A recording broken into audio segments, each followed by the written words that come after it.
Welcome, Dr. Laban Kiplagat. Introduce to us the Land Commercialization Initiative that you're involved in. Thank you very much. My name is Engineer Laban Kiplagat.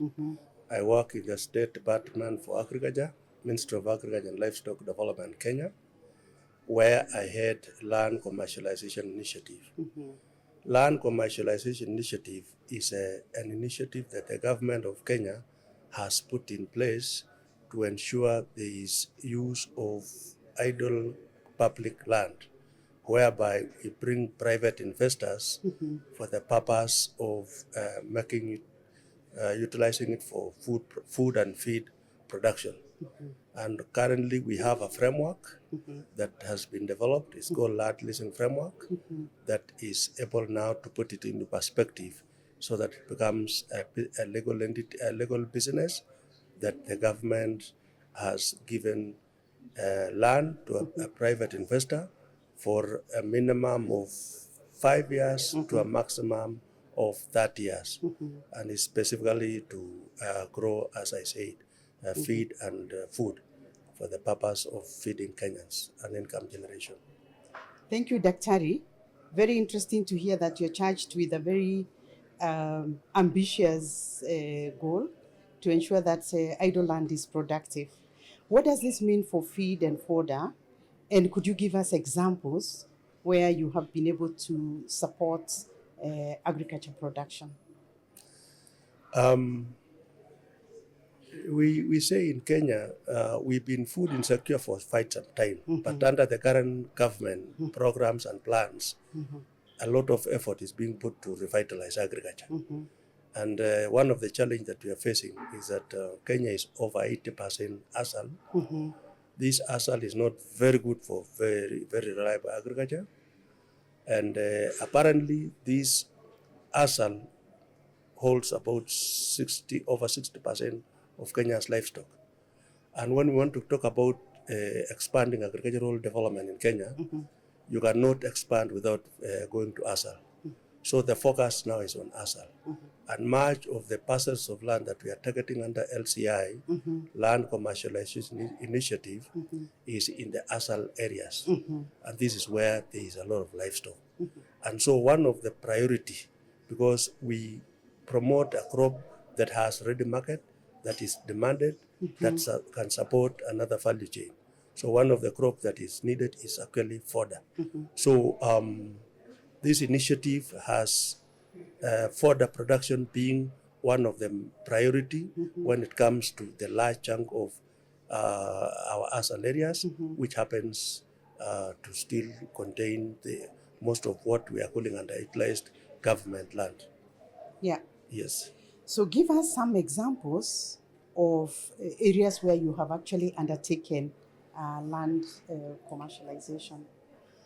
Since the year 2020, when this idea was brought, the real work started from the 2024, early 2024, where we were able to see Galana-Kulalu, which is a food security project, having been leased out to a private investor. And they are currently targeting 20,000 acres for growing mainly maize, but part of the land and also for intercropping is fodder. Yeah. And there are plans to expand this Galana-Kulalu to the tune of 200,000 acres once a dam that has been built across the Tana River is complete in the next about 3 years. We also have Bura irrigation scheme. Bura is a very, very massive area that has water from Tana River, but apparently the people that live there are mainly pastoralists, so converting them to crop producers has not been very easy. But of course, they face quite a big challenge in that region for fodder. So one of the value chain that has been being promoted in Bora through about 2 investors is fodder. And they are doing what we are calling proof of concept, and they are going to take about 40,000 acres. We have got Tarda, which has got Kiambere and Masinga, quite a big piece of land. Already we have advertised. We are in the process of completing the contractual arrangement. And currently we have what we are calling Bajuma Ranch. Bajuma Livestock Ranch in Coast Province is about 15,000 acre piece of land that was supposed to be a ranch and at the same time a quarantine area. Already we are in the finalization stages of sealing a deal with an investor that has been awarded that contract. And why it is taking us a bit long is because of the approval processes. All these lands, before it's leased, it must go through the government cycle, where the Attorney General has to give consent, where the National Land Commission has also to give consent, the National Treasury give consent, so that it becomes a secure parcel of land. Once the investor expires or the investment expires, it returns back for public use. So the assurance that we are getting is that this land will never go anywhere. It will be used at the end of the term that has been agreed for the contract or for the lease. It returns back to the government. Yes. So then, Daktari, as a core stakeholders in food security, let me call it also feed security, what is government's, you can reiterate government's commitment to the feed sector? As I have said, livestock, agriculture is a mainstay of Kenyan economy. And when we talk about agriculture, it's both crops and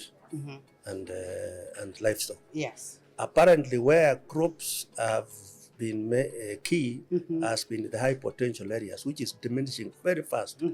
And the area that is remaining now is ASAL area. So we, as we target ASAL, livestock is of course of key essence in most parts, and where we can have some little water for irrigation, then we can have crops. But as I have said, the demand for livestock upgrading, livestock expansion is increasing among majority of Kenyans because of the opportunities to export our livestock to our foreign friends. So the government has prioritized fodder as one of the value chain that needs to be promoted. Now we are saying even if you don't have livestock, you can still do business with fodder. And we are taking fodder as a crop in the State Department of Agriculture. I know the State Department for Livestock is also taking it, but that shows how we are looking at fodder from both perspectives. And because of that, much of the land that has been under public use and which probably has been encroached by quite a number of herders, the government is putting in place measures to reclaim that land for government so that it is able to be availed for investors who have the know-how, who have the money, who have the capacity to produce fodder, both for our local Kenyans and also probably for export. And at the same time, there's a sharp shift in looking into the livestock production policies and strategies, which seem to have been hidden in the agricultural policies earlier. So that shows how the government is really paying a lot of commitment to upgrading the fodder system. And not, of course, to forget the fact that we are supporting awareness creation and farmer associations and other forums that try to add conversation to this space of animal fodder. Including the new national feed fodder alliance? KEFSIA. Yes. You aim to support it? We will support definitely, and that's why I'm here. Thank you very much for your commitment and for attending to this podcast, and we wish you all the best in your activities. Thank you very much. Asante sana.